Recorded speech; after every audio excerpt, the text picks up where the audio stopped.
शादी जैसे पवित्र रिश्ते को लेकर मेरे अंदर एक अजीब सी बेचैनी थी।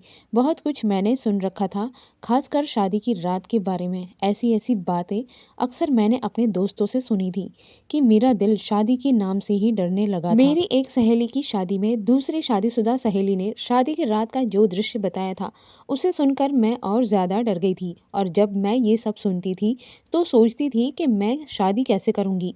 अगर मेरे पति ने शादी की रात मेरे साथ यही सब कुछ किया जो होता है तो मैं बर्दाश्त नहीं कर पाऊंगी। दरअसल मैं हमेशा से इस मामले में बहुत डरपोक थी। छोटी मोटी चोट भी लगती तो मैं 2 घंटे बैठकर रोती रहती थी। इसीलिए जब भी ये ख्याल आता कि शादी की रात मेरा पति मुझे, तो मैं फौरन ये सोच लेती कि मैं शादी नहीं करूंगी। और फिर ऐसा हुआ कि कुछ मेरे लिए रिश्ते भी ढंग के नहीं आए थे और किसी अच्छी जगह मेरा रिश्ता भी नहीं हो सका। दिल ही दिल में मैं इस बात पर संतुष्ट थी, लेकिन मेरी माँ को बड़ी परेशानी लगी थी कि मेरी उम्र की सारी लड़कियों की शादियाँ हो गई थी और मैं अभी तक उनकी दहलीज पर बैठी हूँ। और फिर मेरी माँ ने मेरी शादी करवाने का एक नया तरीका ढूंढ लिया और उस तरीके में शादी से पहले ही मुझे रात को मेरी माँ ने आज फिर मुझे तैयार होने को कहा था। उनके अंदाज और लहजे से मुझे मालूम हो गया था कि आज फिर मुझे देखने के लिए लड़के वाले आ रहे हैं।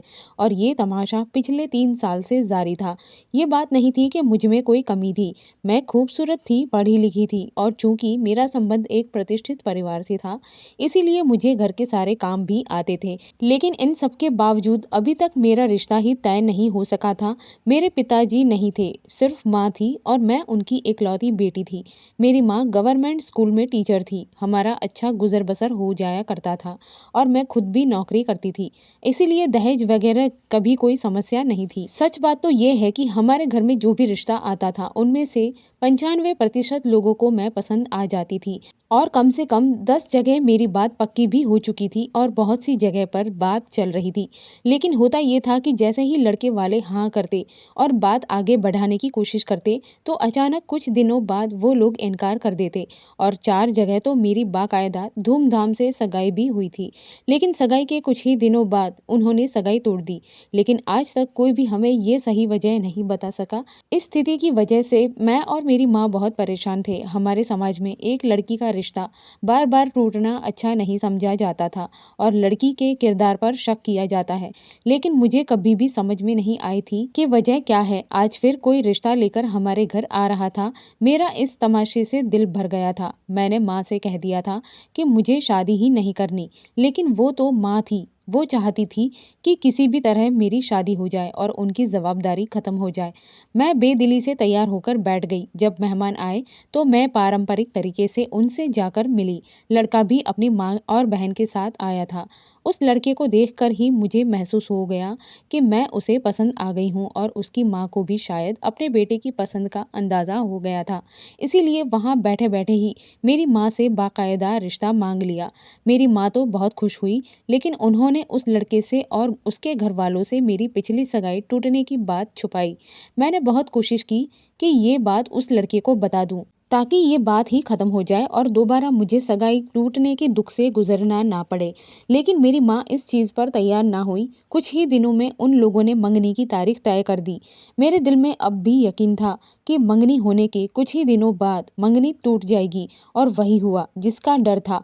मंगनी के 1 हफ्ते बाद उन लोगों ने मंगनी का सामान वापस भेज दिया, साथ ही माफ़ी मांग ली। हमेशा की तरह मेरा डर ठीक निकला और मैंने अपनी माँ से साफ शब्दों में कह दिया कि अब इसके बाद कोई रिश्ता हमारे घर नहीं आना चाहिए। मुझे शादी नहीं करनी। उस वक्त तो मेरी माँ खामोश हो गई और जिंदगी पहले की तरह चल निकली। हम दोनों सुबह एक साथ नौकरी पर जाने को निकलते, शाम को वापस आते। रविवार के दिन सुबह मेरी माँ ने मुझे कहा कि आज मुझे एक जगह काम से जाना है, इसीलिए तुम तैयार हो जाओ। मैं भी तैयार होकर माँ के साथ चल पड़ी। मैंने उनसे बहुत पूछा कि हम कहाँ जा रहे हैं, लेकिन उन्होंने मुझे कोई जवाब ना दिया। जब गाड़ी रुकी तो मैंने देखा हम एक आश्रम के सामने खड़े थे। मैं आश्रम और बाबा वगैरह पर यकीन नहीं करती, क्योंकि ज्यादातर बाबा नकली होते हैं। मेरी माँ ने बताया कि मेरी एक सहेली ने इस बाबा के बारे में बताया है। ये बहुत पहुंचे हुए बाबा हैं। इनके पास हर प्रॉब्लम का हल है। क्योंकि तुम इन चीज़ों पर यकीन नहीं रखती, इसीलिए मैंने तुम्हें नहीं बताया था। लेकिन आज तुम्हें मेरे साथ उनके पास जाना ही होगा। अब जब जब मैं यहाँ आ ही गई थी तो दरबार में जाना भी था, इसीलिए चुपचाप चल पड़ी। मुझे लगा कि बाबा कोई तावीज़ या कोई ऐसी चीज़ देगा, लेकिन जब मेरी माँ ने सारी प्रॉब्लम उनको बता दी तो उन्होंने कहा कि किसी ने तुम्हारी बेटी के रिश्ते में बंदिश करवा रखी है। इसका एक ही हल है कि तुम अपनी बेटी के थोड़े से बाल काट कर मुझे दे दो। बंदिश जो है वो बालों के जरिए की गई है। मैं बालों पर मंत्र पढ़ूंगा और वो बंदिश खत्म हो जाएगी। मुझे इन सब बातों पर यकीन तो था नहीं, लेकिन माँ के कहने पर मुझे ये सब करना पड़ा और अपने बालों की एक लट काटकर मैंने बाबा को दे दी। मेरी माँ ने उनको कुछ पैसे भी दिए और हम घर वापस आ गए। अपने रोज़मर्रा के काम खत्म करने के बाद मैं सोने के लिए लेट गई, लेकिन जब मेरी आंख खुली तो मेरे पाँव के नीचे से ज़मीन निकल गई, क्योंकि मैं अपने कमरे में होने के बजाय उसी बाबा के दरबार में मौजूद थी और मेरा सर बहुत बुरे तरीके से चकरा रहा था।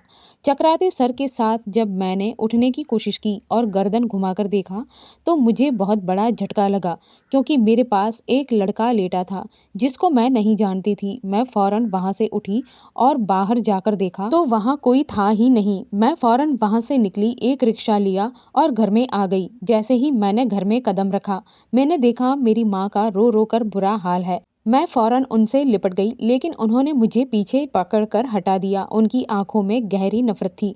उन्होंने मुझसे कहा कि जहां रात गुजार कर आई हो वहीं रहना था। जब मुंह काला कर ही लिया है तो वापस आने की क्या ज़रूरत थी। मैं तो उनके शब्दों से ही परेशान हो गई थी, क्योंकि मुझे खुद भी मालूम नहीं था कि मेरे साथ हुआ क्या है। मैंने उनको रो रो कर कस्में दी, यकीन दिलाया कि मुझे कुछ भी नहीं मालूम कि मेरे साथ क्या हुआ है, लेकिन उन्होंने इस बात पर बिल्कुल यकीन ना किया। उन्हें लगता था कि मैं अपने घर से अपनी मर्जी से गई थी। माँ ने मुझे घर से ना निकाला, लेकिन मेरे साथ बातचीत बंद कर दी। अब घर में हम दोनों अनजान बनकर रहने लगे। इस पूरे मामले में एक बात जो मुझे सुकून देती थी वो ये थी कि सारी रात घर से बाहर रहने के बावजूद मैं पवित्र थी। लेकिन जब इस बात का यकीन मेरी माँ को ही नहीं था तो कोई दूसरा इस पर कैसे यकीन करता। जिंदगी मेरे लिए पहले से भी ज़्यादा मुश्किल थी, क्योंकि इतने रिश्ते टूटने के बाद मुझे तरह तरह की बातें सुनने को मिलती रहती थी और हर आता जाता इंसान मुझ पर तंज करना अपना फर्ज समझता था। ऐसे लोगों को मेरी माँ जवाब दे दिया करती थी। मेरी माँ मेरे लिए बहुत बड़ा सहारा थी, लेकिन अब तो वो सहारा भी मेरे खिलाफ हो गया था। अब तो कोई कुछ भी कहता मेरी माँ पलटकर जवाब ना देती, और इस वजह से लोगों के दिल में जो थोड़ा बहुत डर था वो भी निकल गया। मुझे मोहल्ले की औरतें तरह तरह की बातें सुनाया करती, अपनी बेटियों को मुझसे दूर रखने की कोशिश करती। उन्हें लगता था कि मैं मनहूस हूँ, मेरे साये से कहीं उनकी बेटियों की किस्मत भी खराब ना हो जाए। इन हालात ने मिलकर मुझे पागल कर दिया था। जी चाहता था खुदकुशी कर लूं, लेकिन एक दिन मेरी तबीयत ठीक नहीं थी, इसीलिए मैं ऑफिस से हाफ लीव लेकर जल्दी निकल आई। मैं घर की तरफ आ रही थी कि एक सिग्नल पर जब रिक्शा रुका तो मैंने देखा मेरी साथ वाली गाड़ी में वही लड़का है जो उस दिन आश्रम में मेरे साथ था। मैं जो सोच रही थी कि आज माँ के आने से पहले खुदकुशी कर लूंगी, लेकिन मैंने इस चीज़ को अपने मन से निकाल दिया, क्योंकि मेरी कोई गलती नहीं थी। मैंने सोचा कि जिन लोगों की वजह से मैं इस हाल तक पहुंची हूँ मुझे उनको सजा देनी चाहिए। इसीलिए मैंने रिक्शा वाले को उस बाबा का पता दिया और वहां चलने को कहा। रिक्शा वाला बूढ़ा आदमी था। उसने कहा कि बेटा, मुझे कहना तो नहीं चाहिए, तुम मेरी बेटी की उम्र की हो, इसीलिए मैं एक मशवरा दे रहा हूँ। उस आदमी के पास मत जाना, ये कोई बाबा नहीं है बल्कि 2 नंबर आदमी है। मैंने उनसे कहा कि मुझे मालूम है, मैं उस शख्स से जवाब लेने के लिए जा रही हूँ। मैं दोबारा से उसी जगह पर पहुँच गई जहाँ से मेरी ज़िंदगी खराब होना शुरू हो गई थी।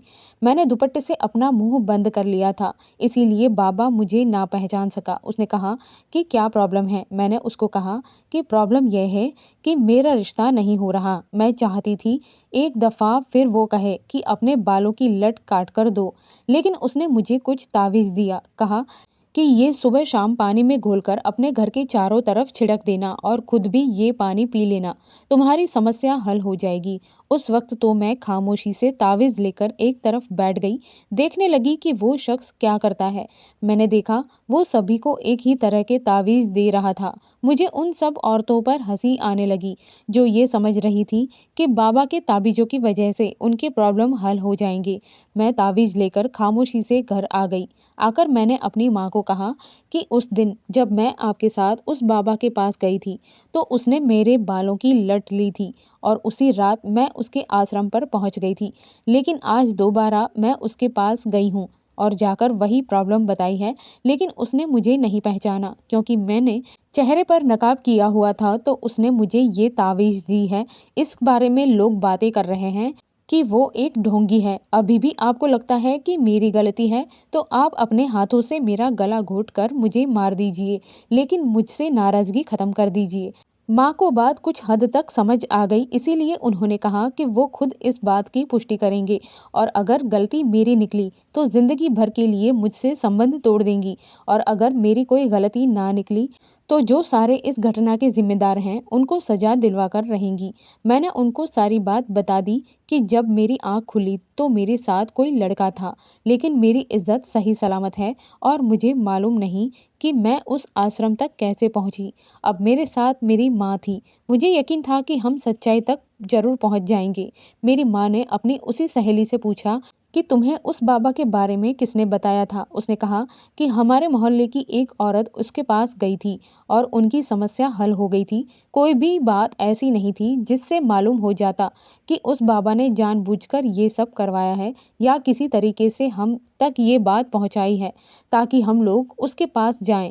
लेकिन मुझे एक बात समझ नहीं आ रही थी कि अगर हम लोग इत्तेफाक से उसके पास गए थे और इन सब में बाबा का कोई हाथ नहीं था, तो फिर उसने हमारे साथ ये सब क्यों किया। वो दूसरी औरतों को सिर्फ तावीज़ वगैरह दे रहा था। उसने किसी से बालों की लट नहीं ली थी। फिर मुझे बाल काट कर देने को क्यों कहा था, और क्या ये सब कुछ उसको बाल देने की वजह से हुआ है मेरे साथ ये हादसा। इन सारे सवालों के जवाब बस उस बाबा के पास थे और उसे ऐसे जाकर सवाल करना खतरे से खाली नहीं था। इसीलिए मेरी माँ ने मेरे मामा को बुला लिया, उनको सारी बात बता दी। उन्होंने पहले तो मेरी माँ को डांटा कि वो इतनी पढ़ी लिखी होकर कैसे किसी की बातों पर यकीन कर सकती हैं। लेकिन दूसरे दिन वो हमारे साथ उस बाबा के पास चले गए, जहाँ जाकर उन्होंने ये सारे सवाल उससे किए तो वो घबरा गया। उसने हमें पहचानने से इनकार कर दिया। मेरे मामा ने बहुत कोशिश की कि उससे सच उगलवा सकें, लेकिन उसकी एक ही बात थी कि वो तो हमें जानता ही नहीं है और हम लोग तो उसके पास कभी आए ही नहीं हैं। और ये भी कहा कि उसने तो कभी किसी औरत से बाल लिया नहीं। इस बात की गवाह तो सारी दुनिया थी, क्योंकि उसने मेरे अलावा किसी से भी बाल नहीं लिए थे। उसके आश्रम पर हम उसके साथ ज़बरदस्ती नहीं कर सकते थे, इसीलिए उस वक्त खामोशी से वापस आ गए। लेकिन हमने सोच लिया था कि इस बारे में पुलिस को जानकारी दे देंगे और फिर पुलिस खुद उससे सब कुछ पूछ लेंगी। मेरे मामा ने सारी बात पुलिस तक पहुंचा दी। दूसरे दिन जब पुलिस उस बाबा तक पहुंची तो वो वहां से गायब था। इससे पहले भी उसकी कुछ शिकायत आ चुकी थी, इसीलिए पुलिस ने जल्दी कार्रवाई की थी, लेकिन फिर भी वो भाग चुका था। अब पुलिस उसको तलाश कर रही थी और हमें सब्र से उसके मिलने का इंतजार करना था। एक हफ्ते बाद पुलिस ने उसको दूसरे शहर से गिरफ्तार कर लिया और उसके ऊपर जो शिकायतें थी उसके मुताबिक उससे पूछताछ शुरू कर दी। इस दौरान मेरे मामा तो वापस अपने घर जा चुके थे, इसीलिए मैं माँ को लेकर खुद ही पुलिस स्टेशन पहुँच गई, क्योंकि मुझे अपने सारे सवालों के जवाब उससे चाहिए थे। पुलिस ऑफिसर खुद मुझे साथ ले जाकर उस बाबा के पास गए। उसे जाकर मैंने सवाल किया कि अब तो मुझे पहचान गए होंगे, बताओ मुझे मेरे साथ वो सब कुछ क्यों किया तुमने और कैसे किया। उसने कहा कि वो कुछ ज़्यादा नहीं जानता, सिर्फ इतना जानता है कि एक लड़का उसके पास आया था और उसने उसको 20,000 रुपए दिए थे। साथ में मेरी और मेरी माँ की तस्वीर भी दी थी कि ये तुम्हारे पास आएंगे, ये जब भी तुम्हारे पास आए तुमने उस लड़की के बाल काट लेने हैं, उसके बाद मुझे फ़ोन करके वो बाल मुझे दे देना है। इतने छोटे से काम के 20,000 कोई बड़ी बात नहीं थी।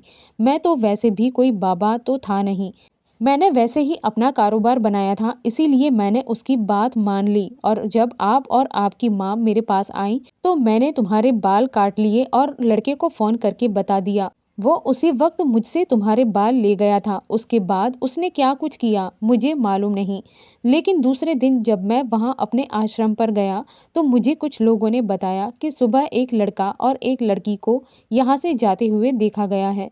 लेकिन उसके बाद जब किसी को ना देखा गया तो मैंने इस बात को इधर उधर कर दिया। हकीकत तो ये है कि मैं उस आश्रम पर लगातार नहीं रहता, ना ही वो मेरा घर है। मैं वहाँ एक निर्धारित समय के लिए जाता हूँ, लोगों को ताबीज़ देता हूँ और वापस आ जाता हूँ। रात के वक्त वो जगह खाली होती है।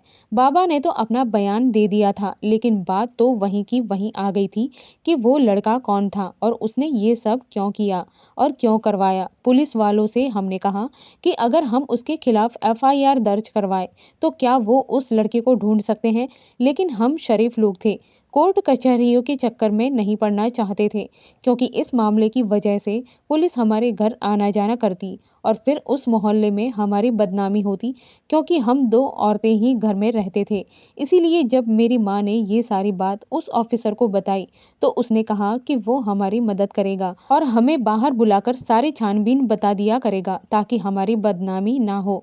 इस सबसे बढ़कर हमें और क्या चाहिए था। इसीलिए हम इस बात पर तैयार हो गए थे।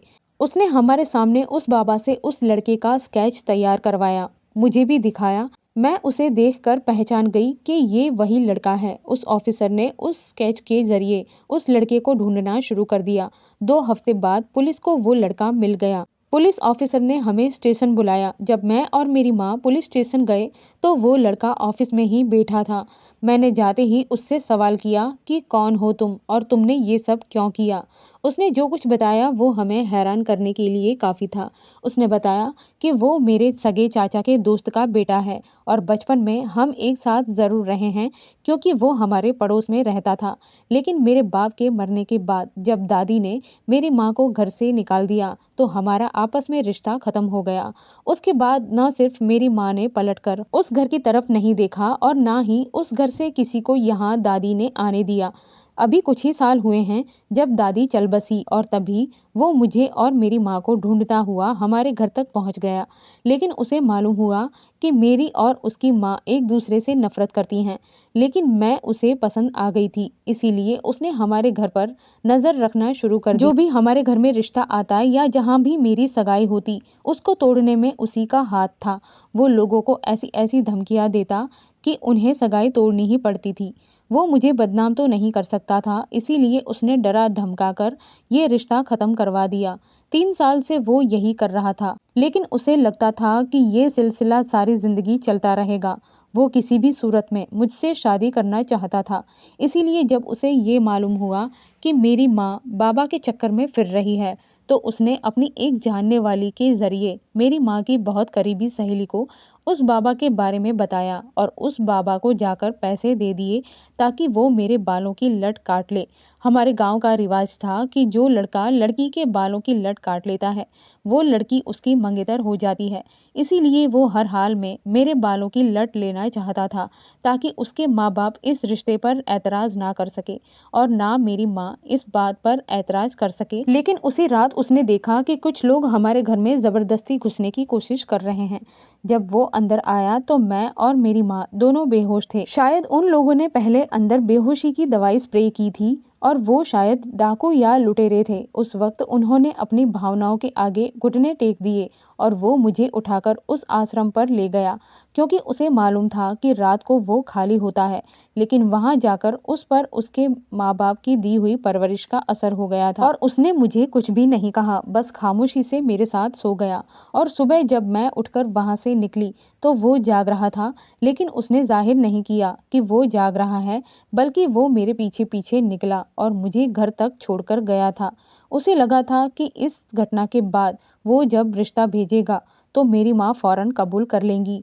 लेकिन जब उसने किसी तरीके से अपने माँ बाप को राज़ी करने की कोशिश की तो उसके माँ बाप राज़ी नहीं हो रहे थे।